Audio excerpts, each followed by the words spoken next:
5장 21절부터 33절 말씀을 함께 봉독합니다. 그리스도를 경외함으로 피차 복종하라.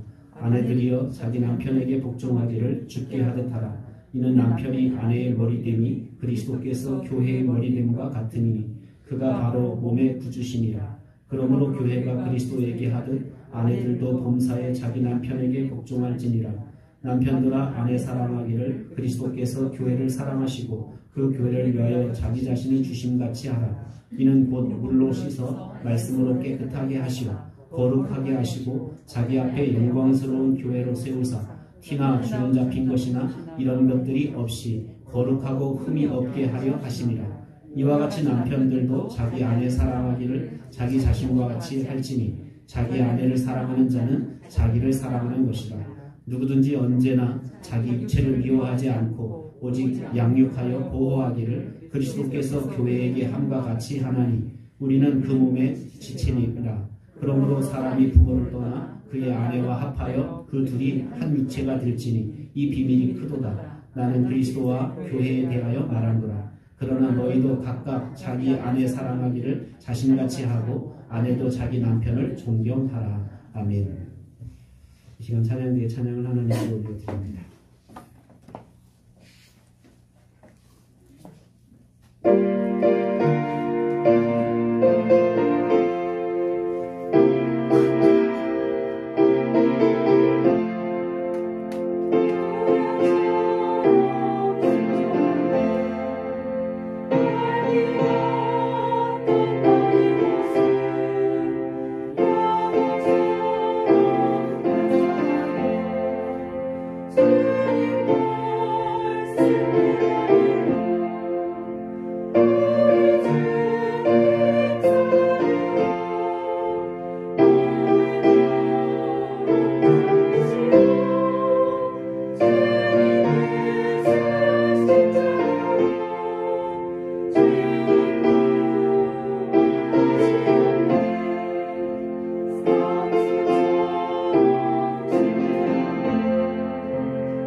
우리가 행복하기 위해서 결혼하고 행복하기 위해서 두 사람이 만나서 결합한 가정들이 그렇게 이룬 부부들이 이혼하는 추세가 점점 늘어가고 있다는 것은 굉장히 심각한 그런 문제가 아닐 수 없습니다.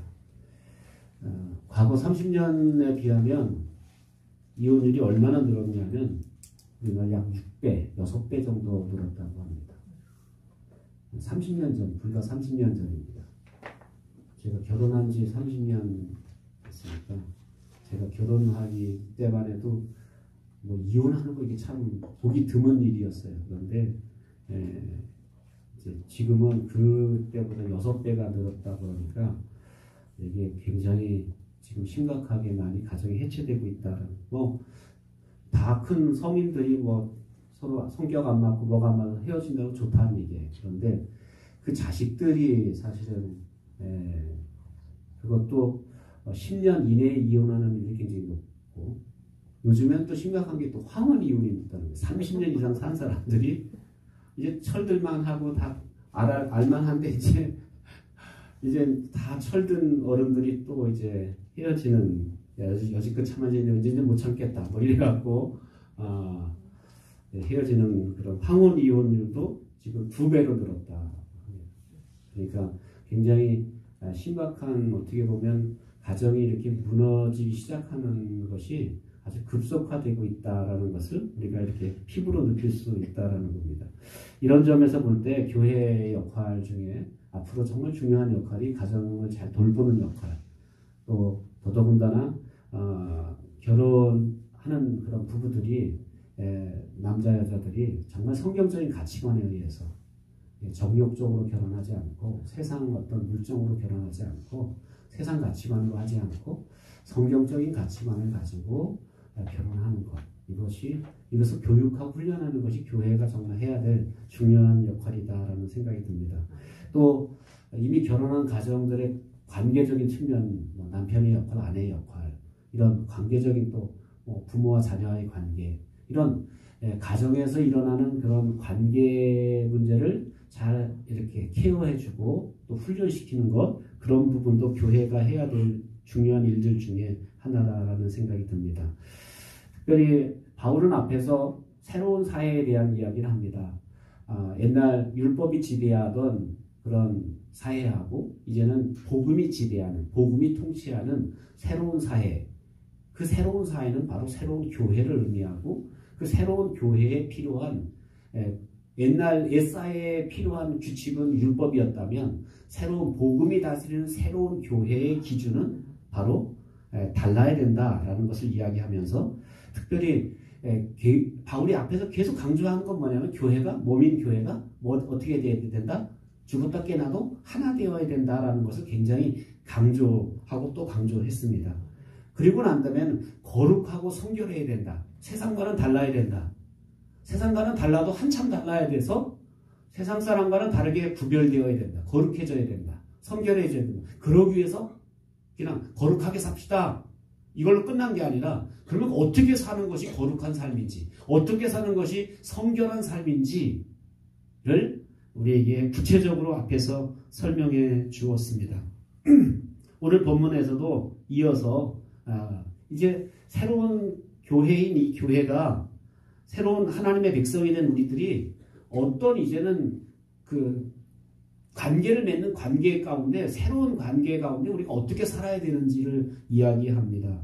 그래서 특히 오늘 본문에 나오는 것은 가정에서 부부가 이제는 복음 안에서 어떤 관계를 가져야 되는가. 율법 속에서는 이렇게 살았다면 이제 복음 안에서 복음이 통치하는 교회 안에서는 부부가 어떻게 살아야 되는지, 또 율법일 때는 부모와 자녀 간의 관계가 이랬다면 이제 복음이 통치하는 가운데서는 부모와 자녀 간에 어떻게 살아야 되는지, 그게 6장 1절에서 4절까지가 부모와 자녀의 관계에 대해서 이야기하고요.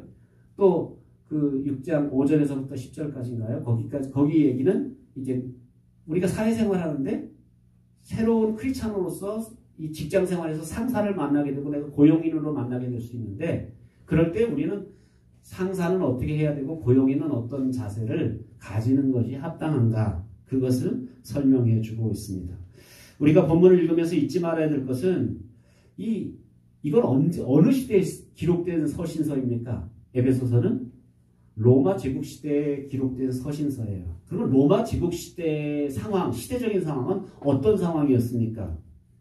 여성의 권리가 있었어요, 그때? 여성의 권리라는 게 없었어요.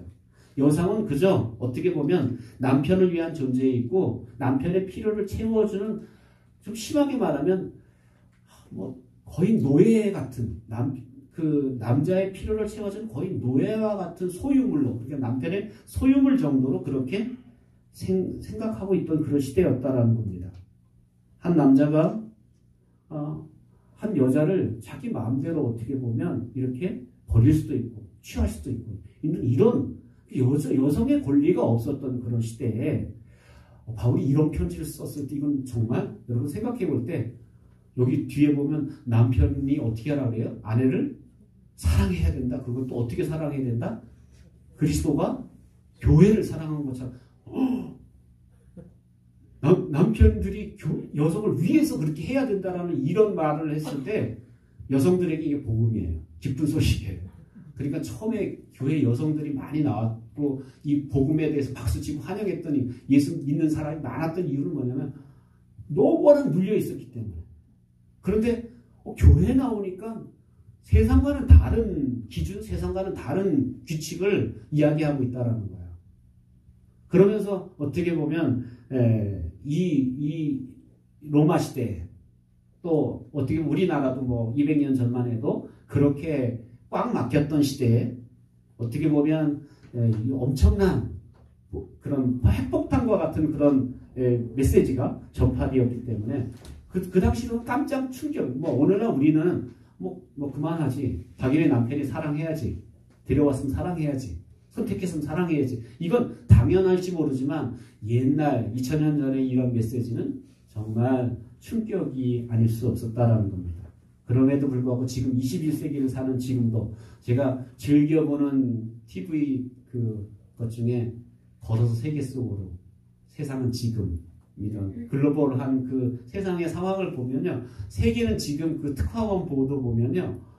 와, 지금 21세기잖아요. 그런데 저 이슬람 문화권에 가면 어때요? 여성의 권리가 있어요, 없어요? 여성의 권리가 없어요. 이제 조금 뭐 여성의 권리를 세워주는데도 불구하고 여전히 그들의 그 코란의 그런 율법대로 그들은 한 남자가 한 여자를 한 여자를 선택하는 게 몇 여자를 선택할 수 있어요? 4여자를 선택할 수 있어요. 그래서 이건 법으로 합법화된 거야. 그렇게 같이 데리고 살잖아요. 살다가 이혼했어 3번만 선언하고 나면 버려도 돼요.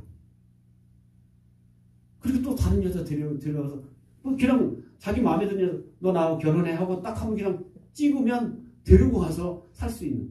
여러분 어디죠? 엊그제 미국이 철수했던 나라 아프가니스탄 보면요. 거긴 아직도 여성들 보면 아무런 권한이 없잖아요. 여성들은 그냥 눈만 내놓고 다 휘어놓고 살아야 돼요. 그래서 여러분 그 더운 나라인데 제가 그 생각하면 제가 인도네시아 갔을 때 이슬람 거기도 인도네시아도 이슬람이 많잖아요. 청년들하고 같이 갔었는데 우리 옆 식탁에서 이 이슬람 가족이 와서 식사를 해요. 근데 이렇게 히잡을 이렇게 다 이렇게 원래 이렇게 머리만 가리는 건 약식이고 정식은 이렇게 여기 눈만 내놓고 여기 밑에를 가리는데 이렇게 가리고 제가 유심히 옆에 테이블을 봤어요. 밥 먹을 땐 저거 먹겠지? 안 먹더라고요. 어떻게 밥을 먹냐면 이게 떠서 이게 열고 열어서 아유 이런 소리가 날 정도로 그렇게 사는 사람들이 아직도 있어요. 21세기인데 아직도 여성의 권리들이 회복되지 못하고 있다라는 겁니다. 여러분 잘 아는 오사마 빈 라덴 아시죠? 그 오사마 빈 라덴의 그 자서전에 보면 그의 아버지 이야기를 나오는데 그 아버지가 4명의 그 아내를 두었으니까 형제가 오사마 빈 라덴 형제가 몇 명인지 알아요? 50명이에요. 50명. 근데 뭐 4명만 두고 사는 게 아니라 자기 어릴 때 경험했던 얘기를 거기 썼는데 이런 얘기를 쓰는 거예요. 뭐 어떤 얘기였냐면 자기 아버지가 결혼했는데 어떤 여자가 결혼했어요. 근데 이혼했어 3번 선포하고 여자를 누구한테 주냐면 자기 운전기사한테 주는 거예요. 그러니까 어떻게 보면 여성에게는 아무런 선택의 기준이 없이 그냥 정말 그 주인의 소유물에 불과할 정도로 그렇게 어떻게 보면 여성의 그런 권리가 무시당하고 있었다라는 겁니다. 사도 바울 시대에도 역시 어떻게 보면 이런 여성의 권리가 그렇게 없었던 시대였다라는 겁니다. 그런데 이렇게 오늘 본문의 서신서에 보면 남편들이여 아내를 사랑하고 아내를 위해 자기 목숨을 바쳤던 그리스도처럼 그렇게 희생과 헌신으로 아내를 사랑해야 된다라는 이 메시지가 전파됐을 때 이것은 그들에게는, 여성들에게는 정말 기쁜 소식이었고 복음이 아닐 수 없었다라는 겁니다. 그래서 우리는 우리 시대의 눈으로 이 성경을 읽으면 그냥 좋은 얘기네 이렇게 받아들일 수 있지만, 그러나 그래서 요즘 사람들이 이게 별로 복음이 확 와닿지 않는가 봐요. 그래서 벌써 한 100년 전만 해도 우리 어르신들이 복음을 받을 때는 와, 이런 세계가 있는가, 교회 가니까 비로소 내가 여성으로서의 대접을 받는구나. 이래서 우리 초대교회 한국교회도 여성들의 어떻게 보면 이 위치가 굉장히 많이 이렇게 늘어날 수 있었던 것은 아마 이 기독교의 중요한 역할이 아니었는가, 그런 생각을 하게 됩니다. 오늘 특별히 이 에베소서의 서신서를 통해서 하나님께서는 특별히 이 가정이 그리스도를 닮아야 된다. 이제 새로운 기준을 가지고 변화된 우리들이 새로운 기준을 가지고 살아야 된다라는 것을 말씀하는데, 첫 번째 이 기준, 본문에서 전체적으로 이야기하고 있는 건 뭐냐면 권위에 순종하라는 거예요. 권위에 복종하라는 겁니다. 따라합시다. 권위에 복종하라. 하나님이 주신 권위에 복종하라는 겁니다. 21절 22절입니다. 시작. 그리스도를 경외함으로 피차 복종하라. 아내들이여 자기 남편에게 복종하기를 죽게 하듯 하라. 지난주에 21절까지는 제가 그래서 성령 충만한 사람의 결과 열매 중에 하나가 피차 서로 복종한다라는 말씀을 드렸는데, 21절 말씀 다시 제가 가져온 이유는 뭐냐면 22절에는 동사가 없어요. 원어에는 어떻게 하라는 동사가 없어요. 이거는 21절에 피차 복종하라라는 이 복종하라는 동사가 22절까지 넘어서 적용되고 있다라는 것을 말해주고 있다라는 사실입니다. 그래서 우리가 그리스도를 두려워함으로 공경함으로 피차 서로 사람과 사람 사이에 복종해야 되는데, 특히 아내들도 그런 입장에서, 그러니까 우리가 그리스도를 경외함으로 모든 사람에게 서로 피차 복종하는데 왜 남편에게 복종 못할 이유가 뭐 있겠냐는 거예요. 그러니 아내들은 남편에게 복종해야 된다라는 것을 말씀하고 있습니다. 특별히 하나님의 자녀들이 그리스도에게 복종하듯이 아내를, 오늘 본문에 본 아내를 남편 이야기보다 가정 이야기하는데 남편 이야기를 먼저 하지 않고 누구 얘기 먼저 해요? 아내 이야기를 먼저 하면서 아내를 남편보다 먼저 얘기하면서 어떻게 하라? 남편에게 복종하라라고 이야기합니다. 6장 1절에 들어가면 분명히 가정 얘기하면 부모 얘기부터 해야 되는데, 그렇죠. 부모와 자녀 간에 얘기할 때 부모는 이렇게 양육하고 자녀는 이렇게 해야 된다는 얘기해야 되는데, 6장 1절에 보면 자녀들은 부모에게 어떻게 하라?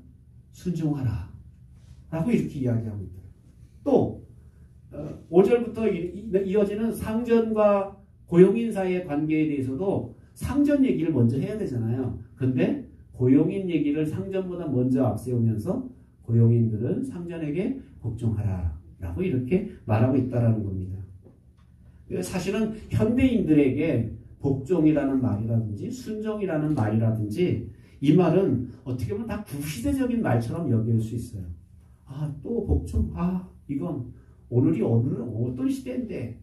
아마 이 아내들이여 남편에게 복종하라 이 말씀을 듣고, 또 자녀들이여 부모에게 순종하라, 고용인들은 상전에게 복종하십시오라고 말을 한다면, 요즘 현대 시대가 어느 시대인데 하면서 요즘은 수평 시대에 목사님 수평 이렇게 이야기할 텐데, 이게 복종이라는 문화는 어떻게 보면 우리 시대에는 좀 안 맞는 구시대 문화처럼 많은 현대인들이 그렇게 느끼고 있어요.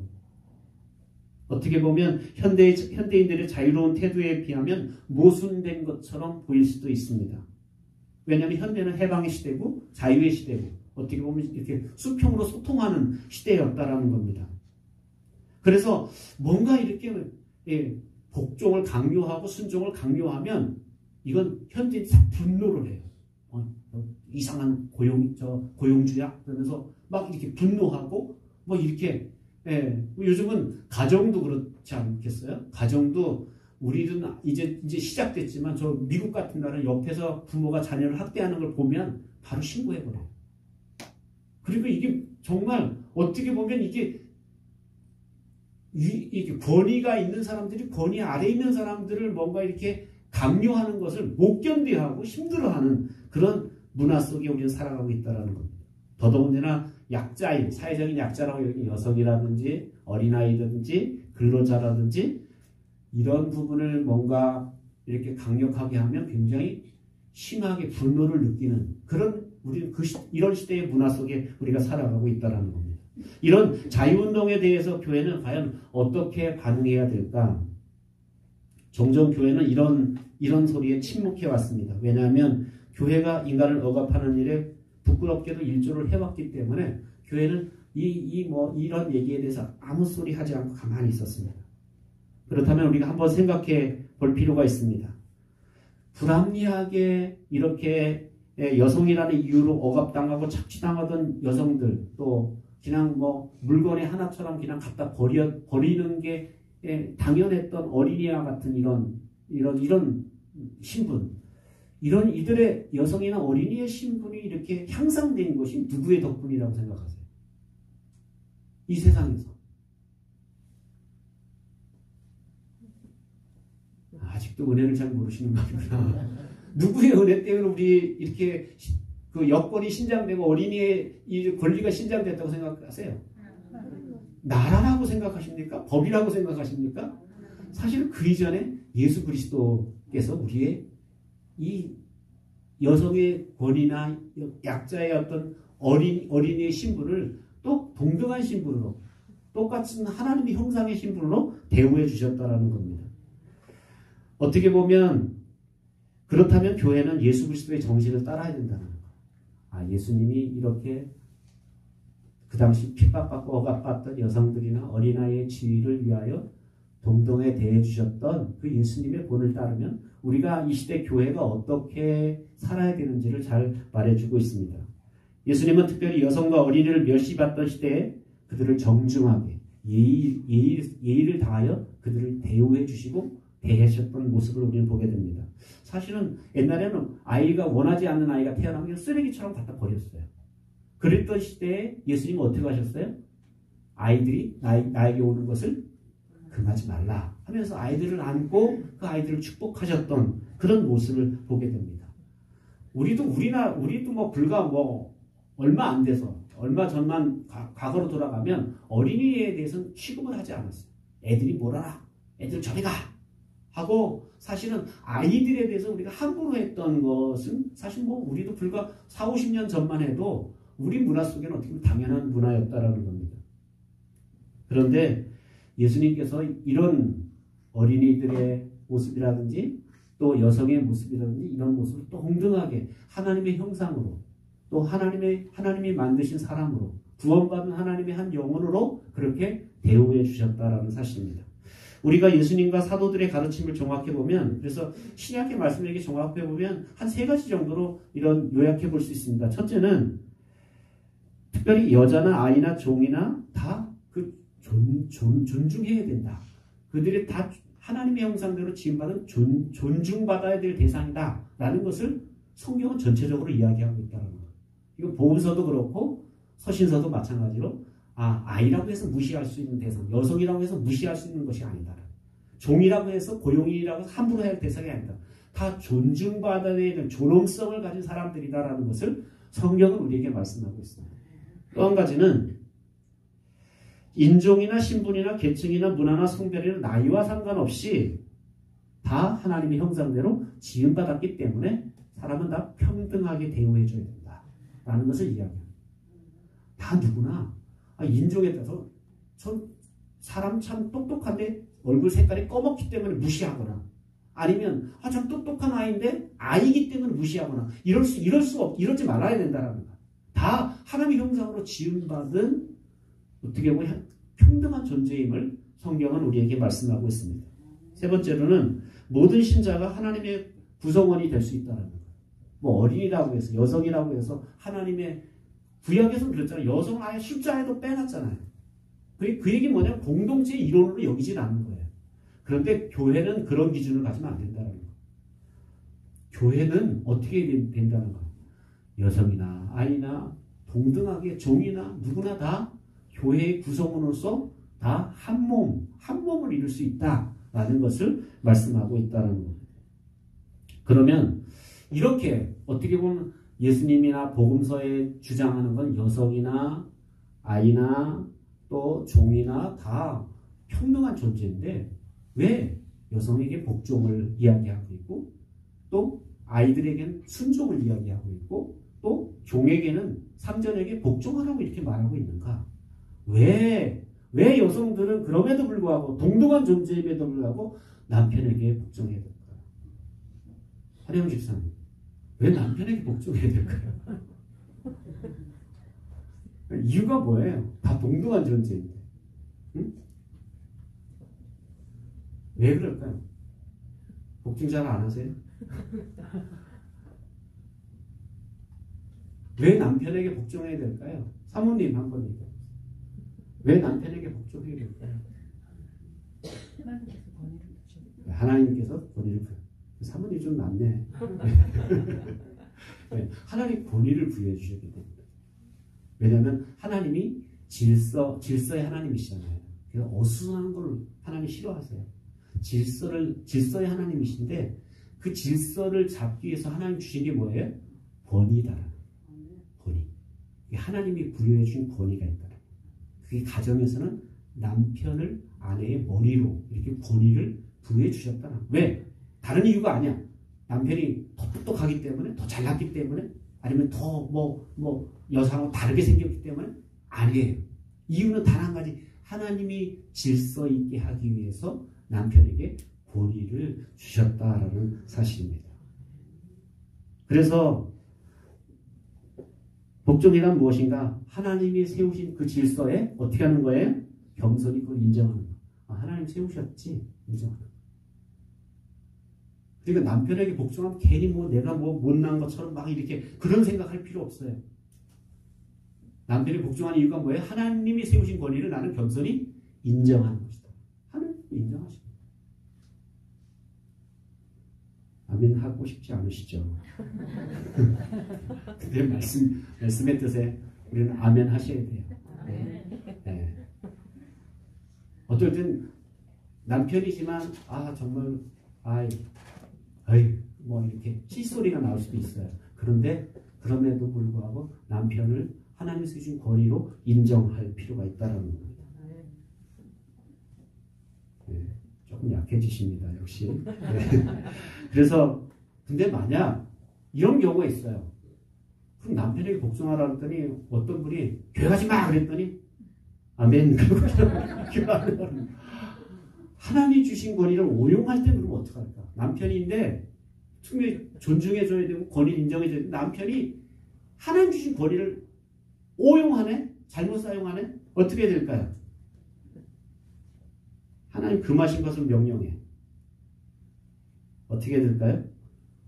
우리는 성실하게 복종할 것이 아니라 성실하게 거부해야 돼. 그럴 권한도 있어요. 이게 요 부분을 여러분 성경에서 잘 모르기 때문에 그래서 무슨 이게 문자적으로 그러니까 남편들도 그걸 이용해. 성경에 복종하라 그랬잖아.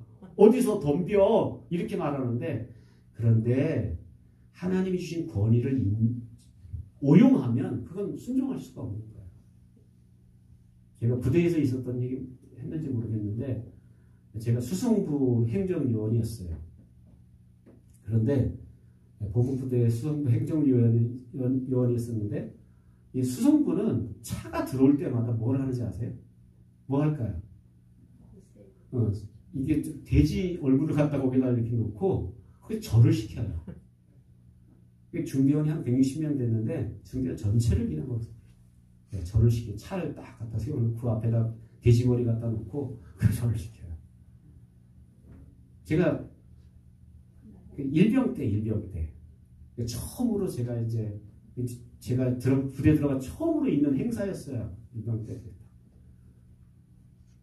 근데 이게 아침부터 이제 그 행사를 막 준비하는데 고민이 막 되잖아요. 내가 어떻게 이걸 빠져나가야 되는가? 내가 어떻게 이걸 해피해야 되는가? 내가 저기 가서 절할 수는 없잖아. 물론 권위는 중대장의 권위, 수성관의 권위가 있지만 그 하나님이 주신 권위야. 내가 다른 건 다 순종하지만 내가 그 권위, 하나님이 주신 권위를 오용하는 이 현상에 대해서 내가 어떻게 반응해야 되는가? 나는 할 수 없다라는 결론을 내렸어요. 마음에. 나는 절할 수는 없다. 난 돼지머리에 난 절할 수는 없다. 결론을 내리고 하나님 지혜를 주세요. 지혜를 주세요. 근데 시간이 다가오는데 방법이 없어요. 막 이제 11시면 시작하고 이제 12시에 그 돼지머리 갖고 뭐 이제 잔치를 베푸는데 나는 피할 방법이 없어요. 그래서 나 혼자 하는 거 힘들고 그래서 제 동기한테 야, 우리 하지 말자. 이건 하나님 기뻐하는 일이 아니잖아. 그리고 그냥 내무 안에 숨어버렸어요. 내무에서 안 나가버렸어요. 그랬더니 부대가 난리가 났어요. 어떤 일이 벌어졌냐면 완전군장을 하고 이제 두 사람이 이제 다 그게 끝나고 행사가 끝나고 난 다음에 완전군장을 메고 연병장을 뭐 기한도 없이 돌라고 했어요. 기한도 없이. 그러니까 뭐 땀이 그냥 뭐 옷을 다 젖고 연병장 둘이 이제 돌았어요. 그것 때문에 다음에는 저렇게 하면 하겠지라고 생각했던 모양이에요. 그런데 저는 연병장을 들으면서 결심했어요. 내가 죽어도 나는 그렇게 못한다. 그래서 그 다음부터는 이제 뭐 그런 일이 있을 때 저는 못합니다. 딱 이제 한 번 사건이 일어났었기 때문에 이제 그 다음부터는 자신 있게 못한다고 이렇게 했던 적이 있습니다. 그러니까 이런 게 어떻게 보면 하나님 주신 권위에 부대는 명령에 살고 명령에 죽는 기관인데 그렇지만 그게 하나님의 주신 권위를 오용할 때는 나는 나에게 불이익이 당할지라도 내가 그걸 거부할 수 있는 용의가 있다. 이런 것이 어떻게 보면 남편과 아내 사이에 복종이라는 단어를 좀 무거운 단어잖아요. 어떻게 보면 무거운 단어인데 그런데 이거 남편이 하나님의 뜻을 거슬리는 적극적 거부하는 어떤 말이 주어졌을 때는 얼마든지 우리를 거부할 수 있다. 그래서 제가 우리 초대교회 때 보면 남편들이 뭐 이렇게 핍박을 많이 했잖아요. 신앙 때문에. 그럴 때 어떨 때 어느 날 보면 권사님들이 머리가 다 찝혀갖고 수건 쓰고 예배 드리는 분들이 나타나는 이유는 뭐냐면 머리가 찝히면서도 예배 드리러 나와요. 두 번째로 또 아내의 의무에 대해서 이야기하죠. 22절 23절입니다. 시작. 아내들이여 자기 남편에게 복종하기를 주께 하듯 하라. 이는 남편이 아내의 머리됨이 그리스도께서 교회의 머리됨과 같음이니 그가 바로 몸의 구주시니라. 그러므로 교회가 그리스도에게 하듯 아내들도 범사에 자기 남편에게 복종할지니라. 아내가 남편에게 복종해야 될 이유가 두 가지를 이야기하고 있죠. 왜 아내가 남편에게 복종해야 되는가? 두 가지 이유를 이야기합니다. 바울이 고린도 편지에 보면 첫째는 창세기 2장으로 거슬러 올라갑니다. 그래서 창조의 순서가 그 이유이다라고 이야기합니다. 그래서 여자가 남자 다음으로 창조되었기 때문에 창조의 순서에 의해서 여자가 남자보다 다음에 창조되었기 때문에 그래서 남자에게서 여자가 나왔기 때문에 여성들은 남자에게 복종해야 된다. 이렇게 이야기합니다. 그러면서 바울은 그 말로 끝마치지 않고 거기 이런 말을 덧붙입니다. 남자는 또한 여자에게서 났고 여자 없이 남자가 존재할 수 없음을 지적하면서 뭐라고 이야기합니까?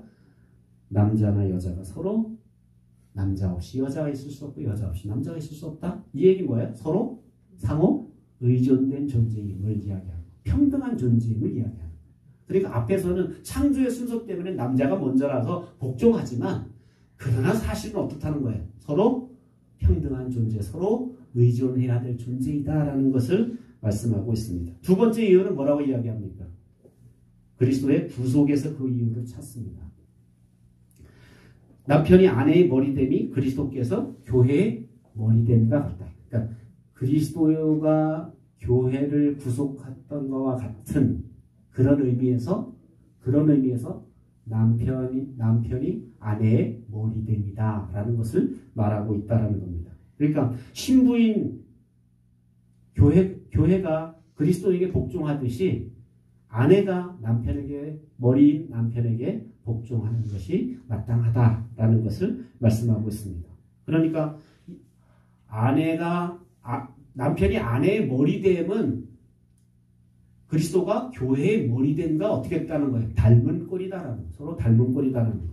그래서 아내의 복종을 그러면 어떻게 찾을 수 있는가? 아내의 복종은 어디서 배워야 되는 거예요? 그리스도께 교회가 어떻게 복종해야 되는지를 배우면 그거는 남편에게 아내가 어떻게 복종해야 되는지 안다라는 거예요. 그러니까 그리스도께 우리 교회가 어떻게 복종하죠? 억지로, 강제로, 폭력적으로 복종하는 게 아니라 어떻게 복종하는 거예요? 자발적으로 복종한다. 그 은혜를 알아서 자발적으로 복종하는 것이 바로 교회가 그리스도에게 복종하는 것처럼 아내들도 남편에게 그렇게 자발적인 복종이어야 된다라는 것을 말씀하게 됩니다. 세 번째로 남편의 의무를 이야기하죠. 남편의 의무는 뭐죠? 사랑하라. 아내를 사랑하라. 자, 25절부터 30절까지 같이 읽겠습니다. 시작. 남편들아 아내 사랑하기를 그리스도께서 교회를 사랑하시고 그 교회를 위하여 자신을 주신같이 하라. 이는 곧 물로 씻어 말씀으로 깨끗하게 하사 거룩하게 하시고 자기 앞에 영광스러운 교회로 세우사 티나 주름 잡힌 것이나 이런 것들이 없이 거룩하고 흠이 없게 하려 하심이라. 이와 같이 남편들도 자기 아내 사랑하기를 자기 자신과 같이 할지니 자기 아내를 사랑하는 자는 자기를 사랑하는 것이라. 누구든지 언제나 자기 육체를 미워하지 않고 오직 양육하여 보호하기를 그리스도께서 교회에게 함과 같이 하나니 우리는 그의 몸의 지체임이라. 아멘. 아내의 의무를 특징 짓는 중요한 단어는 뭐였어요? 아내의 의무? 복종. 아내의 의무는 복종이었어요. 그럼 남편의 특징 짓는 단어는 뭘까요? 사랑이라. 복종과 사랑을 말하고 있다는 겁니다. 어떻게 보면 우리는 남편들이 이러한 우선적인 의무를 자연스럽게 배우게 되리라고 생각할지 모르지만 남편들이 자연스럽게 아내를 사랑합니까? 조미정 선생은 어떤 거? 자연스러워요? 그러니까 자연스럽다는 얘기는 이런 거예요.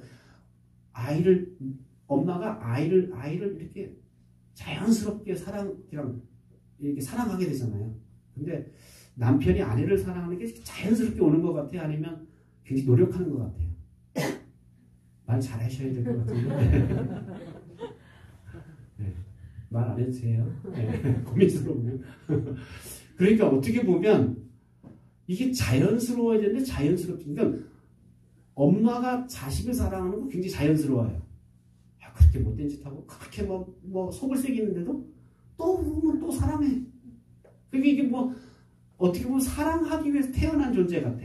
그런데 남편과 아내의 관계 속에서 남편이 아내를 사랑하면 그렇게 자연스럽진 않다라는 거. 결혼하기 전엔 자연스러운 것 같은데 결혼하고 나면 좀 달라지는 것 같아요. 아닌가요? 네. 이상하게 이렇게 남편이 아내를 이렇게 아껴주고 사랑하는 게 자연스럽지 않을 때가 있다라는 겁니다. 어떻게 남편들이 아내를 사랑해야 될까? 그러니까 어떻게 보면 자연스럽지 않기 때문에 사랑하라라고 이렇게 이야기한 거예요. 사랑하라. 남편들은 남편들은 아내들을 사랑해야 된다. 어떻게 사랑하라고 말합니까? 그리스도가 교회를 사랑하신 것처럼. 그리스도가 교회를 사랑하신 것처럼 사랑하라는 거예요. 그러면 그리스도가 교회를 어떻게 사랑하셨습니까? 거기 25절에 보면 그렇게 얘기하고 있죠. 그리스도께서 교회를 어떻게 했어요? 사랑하시고 그 다음에 자신을 내어주셨고 그 다음에 깨끗하게 하사 거룩하게 하시고 그 다음에 자기 앞에 영광스러운 교회로 세우사. 그러니까 이게 25절부터 27절까지 보면 그리스도가 교회를 어떻게 사랑하셨는지 5가지 단어를 열거하고 있어요. 사랑하셨고 이게 다 연결이 되는 거예요. 사랑했기 때문에 자기를 내어주고 자기를 내어주셔서 깨끗하게 해서 거룩하게 했고 그래서 결국 하나님 앞에 영광스러운 존재로 세우게 되셨다라는 거예요. 그러니까 남편들은 잘 들으세요. 그러니까 그리스도가 이렇게 교회를 사랑하는 것처럼 남편들도 이렇게 누구를 사랑하는 거예요? 아내를 사랑하라는 거예요. 아내를 사랑하여 자기를 내준 사람. 그리고 그 이유는 자기를 내준 이유는 뭐예요? 아내를 깨끗하게 지키고 또 거룩하게 하고 그래서 하나님 앞에 영광스러운 존재로 하나님 앞에 세워지게 하기 위해서 아내를 그렇게 사랑하라는 거예요. 아내는 나의 필요를 위해서 그냥 존재하는 한 일꾼은 아니지만 뭐 그런 존재가 아니라 아내는 정말 내가 하나님 앞에 정말 나중에 나와 함께 다 같이 살고 인생을 마치고 하나님 앞에 나갈 때 정말 깨끗하고 흠이 없게 거룩한 존재로 영광스러운 존재로 하나님 앞에 이렇게 서도록 그렇게 되기까지 우리가 이렇게 사랑해 줘야 된다. 그러니까 여러분 생각해 보세요. 내가 속을 새기고 내가 함부로 해서 마음이 상하고 마음이 무너져서 하나님 앞에 뭔가 흠과 티가 많은 존재로 막 왜곡된 존재로 하나님 앞에 서지 않도록 우리는 제대로 사랑해야 된다. 제대로. 우리 남편들은 이런 생각 많이 해요. 내가 여지껏 30년간 돈 벌어서 줬잖아. 넌 일도 안 하고 편하게 내 돈 벌어주는 거 썼잖아. 그게 사랑이라고 생각해요. 물론 그것도 사랑이에요.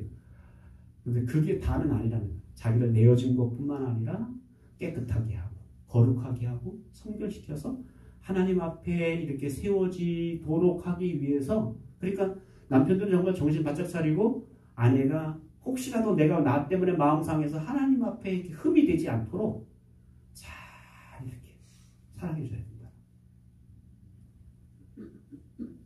아멘? 네.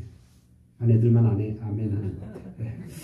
아내를 사랑하여 그녀를 정말 자신을 내어주고 깨끗하게 해서 하나님 앞에 영광스러운 존재로 세워지기까지 그렇게 사랑하라는 거야. 그러니까 우리가 사랑하는데 이 차원이 조금 달라야 돼요. 그냥 뭐 옷탑을 해주고 무슨 집 넓은데 뭐 마련해주고 이 정도가 우리는 다라고 생각하는데 사실은 더 내면적이고 더 영적이다. 그 사랑의 목적이 하나님 앞에 거룩한 존재로 영광스러운 존재로 세워지도록 그렇게 사랑해야 된다. 왜? 교회가 그렇게 되도록 그리스도께서 그렇게 사랑하셨다. 두 번째로 남편들은 어떻게 사랑하라고 말합니까? 28절 보니까 남편들도 자기 아내 사랑하기를 자기 자신같이 사랑하라. 이건 좀 차원이 달라요. 앞에서 차원 그리스도처럼 사랑하라 그러니까 다들 헉하고 남편 다 뒤로 넘어갔어. 예를 들면 그거 너무 영적이고 너무 신비하고 너무 어려워요. 그랬더니 바울이 그 마음을 남편들의 마음을 아는지 모르는지 어떻게 말합니까? 두 번째로 말을 바꿔서 그러면 네 몸처럼 사랑해 그런 거예요. 이거 굉장히 현실적인 거, 실제적인 거, 그죠? 그리스도처럼 하라 그러는 거는 좀 야, 그걸 어떻게 우리가 그리스도처럼 해? 이건 너무 높은 수준 같고 너무 영적이고 신비스러운 수준 같다면 그럼 이제 네 몸처럼이라도 사랑해라 이 얘기예요. 네 몸처럼. 이와 같이 남편들도 아내 사랑하기를 자기 자신같이 할지니 자기 아내를 사랑하는 자는 뭐라고요? 자기를 사랑하는 것이다. 앞에서 말한 그리스도처럼이 너무 수준이 높다면 현실적인 수준으로 낮춰서 그럼 네 몸처럼이라도 사랑하라는 거야. 왜냐하면 대부분의 가정에서는 가장 이렇게 고상한 수준 그리스도처럼 이건 굉장히 좀 어려울 수 있어요. 대부분 가정에서는. 뭐 그 당시 더더군다나 이 로마 시대 이 시대의 상황에서는 지금까지는 어제까지 막 노예처럼 여겼던 아내를 갑자기 뭐 그리스도가 교회를 사랑하신 것처럼 한다는 건 너무 고상해 보일 수 있어요. 그래서 그건 힘들 수 있어요. 그런데 일상적인 경험에서 너 자신처럼 사랑하. 너 자신처럼만 사랑하라. 바울은 아내를 자기 자신처럼 사랑하라고 권면합니다. 33절 말씀 같이 읽겠습니다. 시작. 그러나 너희도 각각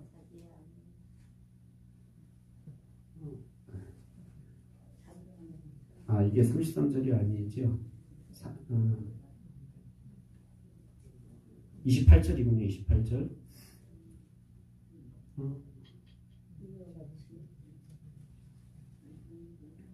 착각을 한 것 같은데. 아내를 사랑하기를 자기 자신같이 하고 어떻게 했어요? 자기 아내를 사랑하는 자는 자기를 사랑하는 것이다.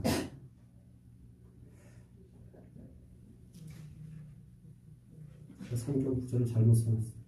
33절 여러분 성경 한번 읽어보세요. 맞네. 33절 시작. 그러나 너희도 각각 자기의 아내 사랑하기를 자기 자신같이 하고 아내도 자기 남편을 존경하라. 남편들에게 자기 자신처럼 아내를 사랑하라고 하고 아내들에게 뭐라고 말합니까? 존경하라. 앞에서 뭐라고 그랬어요? 복종하라 그랬어요. 이 존경하라는 말은 그래서 의미가 조금 세요. 그래서 헬라어로 포베타이라는 말인데 이 말은 두려운 감정을 포함된 존경이에요. 약간 두려운 정도로 존경하라 라고 이렇게 말하고 있습니다. 그냥 일반적인 존경은 마음에서 우러나야 존경이 돼요. 그죠? 그런데 아니야. 존경 안 하면 너가 손해할 정도로 뭔가 두려운 감정이 드는 그런 존경을 이야기하고 있다는 거예요. 바울은 앞에서 남편과 아내의 관계를 사랑과 복종이라고 이렇게 그래서 남편들은 사랑하고 아내들은 복종해야 된다라는 것을 이야기했다면 뒷부분 이제 편지의 끝부분 이제 마지막 이 부부 얘기를 하면서 마지막 마무리는 뭐라고 결론 짓냐면 남편도 사랑하는데 자기 몸처럼 사랑하고 그리고 아내들은 어떻게 하라고요? 남편을 존경하라 라고 이렇게 이야기합니다. 그러니까 복종하라는 말보다는 훨씬 존경하라는 말이 뭘까요? 더 복음적이고 더 은혜롭다라는 거.